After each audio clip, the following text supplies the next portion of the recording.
News, एक पाऊल पुढे। परंडा प्रतिनिधी परंडा नगर परिषद कार्यालयातील कार्यालयीन अधीक्षक जगदीश सोंडगे यांनी मुस्लिम समाजाबाबत जातीवाचक अपशब्द वापरल्याच्या निषेधार्थ शनिवारी दिनांक 9 मे रोजी परंडा शहरात कडकडीत बंद पाळण्यात आला। संबंधित कर्मचाऱ्यावर तात्काळ निलंबनाची व कठोर कारवाईची मागणी समस्त मुस्लिम समाज व नागरिकांच्या वतीने करण्यात आली आहे। मुस्लिम समाजाच्या वतीने तहसीलदारांना निवेदन देण्यात आले असून महाराष्ट्र नागरी सेवा शिस्त व अपील नियम 1979 अंतर्गत जगदीश सोंडगे यांच्यावर कारवाई करण्यात यावी अशी मागणी करण्यात आली। तसेच जातीवाचक अपशब्द वापरल्याची नोंद त्यांच्या सेवा पुस्तिकेत करण्यात यावी अशीही मागणी निवेदनातून करण्यात आली आहे।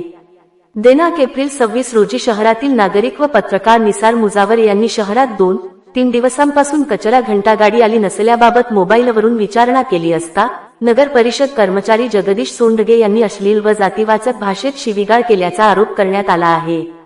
या घटनेमुळे मुस्लिम समाजाच्या भावना दुखावल्या गेल्याचे निवेदनात नमूद करण्यात आले आहे।